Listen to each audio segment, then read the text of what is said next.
Allez, c'est parti. Bonjour à tous et bienvenue sur Génération 1 et 2, votre laboratoire du loto-foot. On va faire un petit point sur la fameuse météo du loto-foot du week-end. Aujourd'hui, on tombera sur une grille, ça sera pas une grille Ligue 2, ce sera une grille de Ligue 1 pour changer. Donc on restera sur un loto-foot 7 et non 8 comme les deux loto-foot qu'on a eu sur les 2 dernières semaines. Donc avant de commencer la météo du loto-foot, on va faire un point sur les dernières news de Génération 1-2. On a sorti à titre d'info une formation pour aider les joueurs à mieux jouer leur grille et à mieux les anticiper. Donc c'est comment dire, la formation en fait. Alors je vais aller d'abord sur la page qui la présente, elle est sortie aujourd'hui. Donc hop. Donc en fait c'est une formation, voilà, c'est la Minority Air. Donc pour ceux qui ont déjà vu le film de Tom Cruise, en fait elle fait allusion à ce film, donc je vais essayer d'y lire rapidement. Donc en fait vous faire une synthèse. Donc en fait c'est une formation qui doit permettre aux joueurs de mieux anticiper les grilles. En fait c'est une formation sur laquelle on utilise pas mal, qu'on utilise assez souvent. On va le montrer sur les derniers résultats. On avait pris le 7, donc en fait voilà, en gros c'est apprenez enfin à prévoir et à anticiper les grilles explosives au loto-foot avec OneFoot Expert Plus. L'idée c'est de visualiser le gain, préparer, on va dire de jouer les combinaisons pour ensuite voilà, d'anticiper et toucher les grilles dans les gains gagnants. Donc on avait touché le 7 sur 7 du samedi. Donc c'était sur Winamax, on le voit en fait ici. Non, ça c'est celle de dimanche. Celle de Wina, elle était là. Voilà. On a touché donc celle de samedi, on a touché le 7 du dimanche. Non, ici, c'était des 7, monsieur tout le monde. Et on a failli toucher le 7 du lundi. Donc, on a failli faire 3 sets de suite. Ça s'est joué sur un penalty en fait, qui a été loupé ou arrêté. Ça s'est joué sur le match de Salernitana. On a réussi à décocher 2-6 pour un budget de mise de 8 € sur des grilles qui ont été annoncées avant match. Donc c'était vraiment intéressant comme résultat et on s'est servi justement de cette formation, la Minority Air. Donc c'est une formation que je vous conseille. Elle va être efficace sur des grilles à l'autofoot 7, 8, mais aussi 12, voire des l'autofoot 14. Vous pouvez l'utiliser. Il faut avoir le logiciel PronoFoot Expert Plus.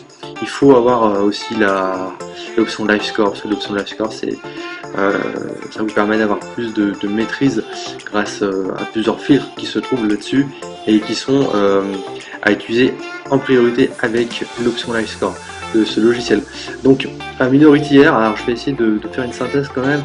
En fait voilà, c'est une nouvelle formation de nouvelle génération qui est assez futuriste, qui fait allusion au film de Minority Report, qui est sorti avec Tom Cruise en 2002. C'est l'approche, en fait c'est une technique qui permet en fait d'anticiper le gain. On va vous apprendre en fait à maîtriser l'espace-temps qui se trouve sur l'autofoot et voilà, on va vous enseigner une partie théorique, une partie pratique de A à Z pour vous montrer comment faire et comment mieux comprendre l'autofoot. C'est une formation que je conseille parce que c'est une formation voilà, qui va vous permettre d'avoir un peu plus d'expertise dans ce domaine. On va passer maintenant à la météo du loto-foot. Donc comme je l'ai dit tout à l'heure, on va retourner sur le logiciel, logiciel qui est vraiment efficace, vraiment super outil. On remerciera jamais assez l'auteur de ce logiciel ainsi que les options qu'il a mis en place. Alors l'option, alors c'est celui-ci je crois. Ouais, super, on est là. Alors ça c'est, on va toujours le mettre à gauche. C'est l'intention de jeu des joueurs, monsieur tout le monde. Donc on a en fait il faut savoir qu'au loto-foot vous allez avoir des niveaux de joueurs et celle-là je crois. Ouais, allez hop, on va commencer, c'est parti. Donc là on a sur un indice de 3-10, on va la mettre un peu comme ça. On va bien se mettre dans les meilleures dispositions pour faire cette météo et c'est parti. 3, 2, 1, hop. Donc à gauche, intention, voilà, peut-être un peu plus, voilà, Donc à gauche, intention des joueurs MTLM, Monsieur Tout le Monde, et à droite, les MVP, les Most Valor Players sont les joueurs qui vont spéculer. Il y a des niveaux, donc si vous voulez, je vous explique le principe de l'autofoot. Vous gagnez en fait en faisant des différences sur les autres catégories de joueurs. Donc ça peut être, vous pouvez suivre la masse ou suivre les meilleurs, mais il faut en fait essayer de voir ce que vont jouer les deux types de joueurs pour voir où c'est que vous pourrez faire des différences. Ce sont des algorithmes qu'on a créés qui nous permettent, en fin de compte, on a des outils, voilà, avec les formations, on a 13 formations d'autofoot qui, d'ailleurs, juste pour revenir sur le gain, vous voyez, on avait touché donc 2,6 sur 7 ici. On a touché 2,6 sur 7 avec 8 €. Et donc on a utilisé la formation Minority R et la formation de la prédiction de gain des grilles. On vous donne 3 méthodes pour cibler le gain. Donc voilà, il n'y a pas de... tout est transparent, on montre nos jeux avant match et ensuite on voit les résultats ensemble. Donc il n'y a pas d'entourloupe comme on dit. On retourne sur le jeu. Ah, il faut tout refaire, impossible. C'est parti pour la météo du loto-foot. Donc on va commencer par le match. Donc on recommence à gauche pardon, les intentions de jeu de Monsieur Tout le Monde et à droite les intentions de jeu du MVP, donc les meilleurs joueurs. Donc c'est parti pour le match de Lyon-Strasbourg. Donc Lyon-Strasbourg, on voit nettement du côté des joueurs Monsieur Tout le Monde une tendance très nette du côté de Lyon, qui voit que voilà, ils sont quand même beaucoup. Les joueurs sont supérieurs à ceux de Strasbourg. Strasbourg qui a perdu, je crois, le match de la semaine dernière contre Reims, si je ne me trompe pas. Donc, on voit une spéculation maintenant sur ce match assez étrange. Lyon reste favori et il y a une spéculation de la part de certains joueurs sur le N2, vous voyez, mais on reste quand même sur une tendance 1 nul ici. Mais un match qui sera couvert par la tendance des meilleurs joueurs. On passe sur le match de Lens-Rennes.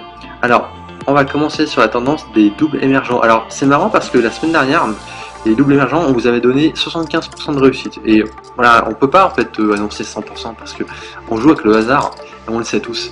Mais sur les doubles émergents, les deux n'étaient pas passés. Et c'est assez rare, mais ça arrive.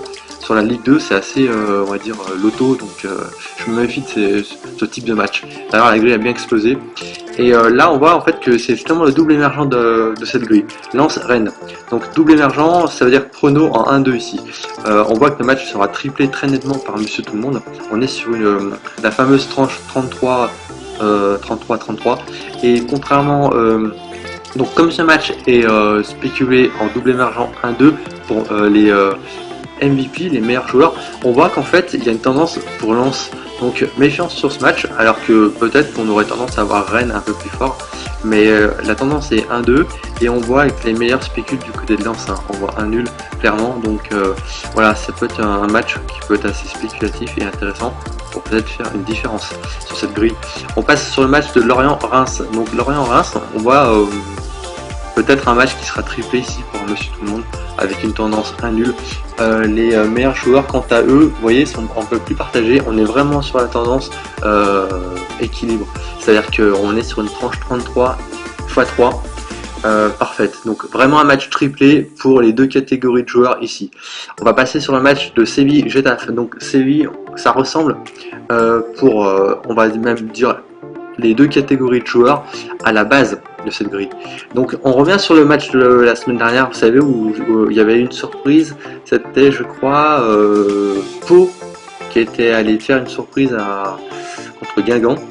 Et je vous avais dit, en fait, c'est pas parce que vous avez le plus gros pourcentage, parce que la personne qui veut spéculer, elle peut le faire parce qu'elle se dit, voilà, Monsieur Tout le Monde, voilà la base, les meilleurs jeux aussi.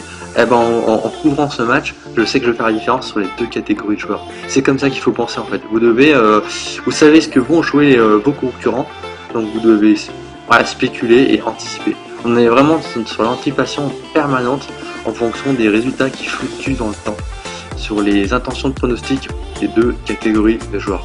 Donc FC Séville et pour les deux catégories ici, vous voyez, il n'y a pas photo. on voit que c'est le FC Séville qui pourrait être la base du jour pour les deux catégories de joueurs. On passe sur le match de Fulham-West Ham. Donc si je me trompe pas, Fulham-West Ham, on se trouve sur le double émergent de cette grille.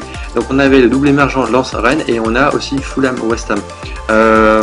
Fulham-West Ham, on reste sur les mêmes tendances, vous voyez. La seule différence, c'est que pour Monsieur Tout-le-Monde, on reste sur une préférence N2, là où les meilleurs joueurs, eux, auraient tendance à spéculer ce match en 1-2, en sachant que le double émergent se trouve en 1-2, donc intéressant d'avoir cette donnée. On passe sur le match 6 de Genoa-Naples. Genoa-Naples, pas photo, on reste sur une tendance N2, préférence 2 pour Naples, pour Monsieur Tout-le-Monde, et on passe sur une tendance légère en 1-2 pour les meilleurs joueurs, mais voilà, vous voyez ce que je veux dire, on reste quand même sur un Naples favori pour les deux tendances de catégorie de joueurs.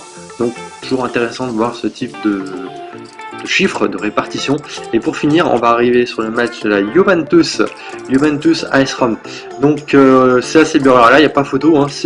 On est vraiment sur des chiffres qui sont quasi similaires. Vous voyez, 68-24 pour les 6 pour MTLM et 66-25-8 pour MVP.